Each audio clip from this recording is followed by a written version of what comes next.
Olitra ny araba tompoko lasy tompoko vavy amin'izao hariva izao ato anatin'ny fandarana maheriindray no itsitiana ny tokantranonao.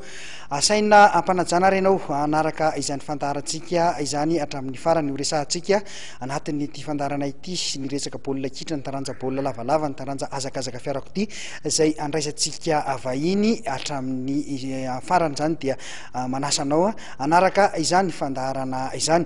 Etontsika manomboka ny fandarana ary amin'izao hariva izao dia ny tontolon'ny baolina kitra nitanterahana tany Mahajanga sy Toamasina ny lalao manasadalana eo amin'ny fidinany amboaran'ny Madagasikara na ny Telma Coupe de Madagasikara.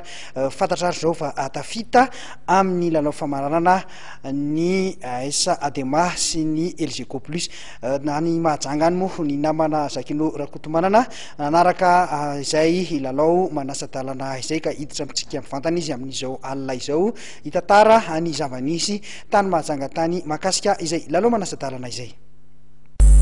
Zany ekipa n'Analamanga toy ny tamin'ny tondrasandray no iverina hiady ny famaranana ny fidinany amboaran'ny Madagasikara eo amin'ny taranja baolina kitra satria samy nivoaka mpandresy avokoa ny ekipan'ny AS Adema Analamanga tany Toamasina sy ny LGK Plus tatia Mahajanga.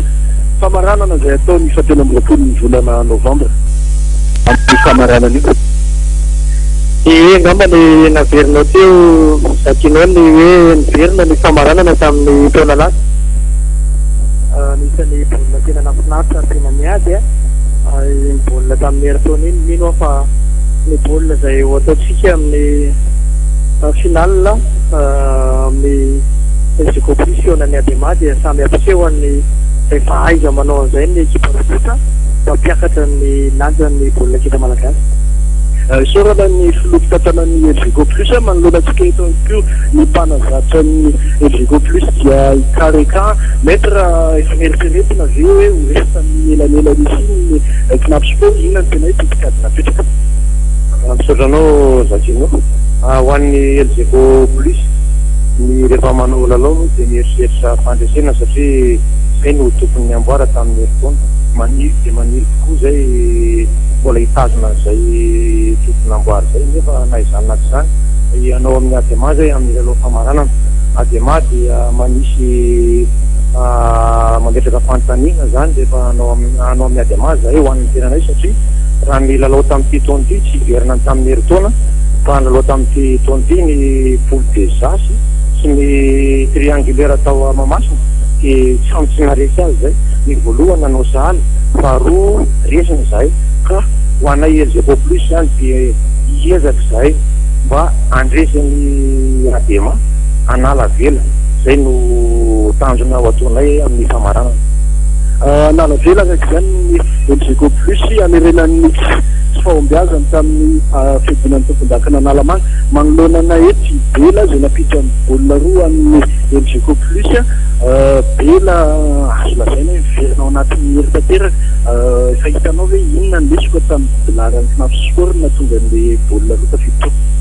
Zapetrakanao amin'ny fidenena miezaka efa iny sisa ny lalana diavana tsy maintsy miezaka mandany herinay rehetrarehetra atao amin'ny demi-finale poupée zay mba hiatrehana finale dia misy ny konsinana petraky ny entraîneur dia niasahana narahana mihitsy narahana ny konsinana entraîneur dia keko angamba mitavavoaka matoa mivoaka mpandresy. Zay eritreretina ve ny amerenan'ny Belany iny mandritra ny famaranana ifandinana amin'ny Adema?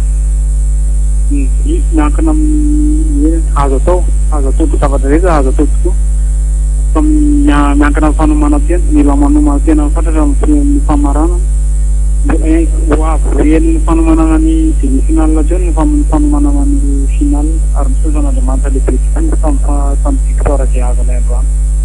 Toa zany koa dia nivoaka tamin'ny tsarono ohatra tany Toamasina ny ekipan'ny AS Adema nanoloanan'ny 3FB Toliara samy ekipana Analamanga raha zany miatrika famaranana ny fidinany amboaran'ny Madagasikara ny taona 2024 ity dia zay ihany koa no azo ampitena avy aty Mahajanga Zakino Rakotomanana ho amin'ny Mapeze Antananarivo.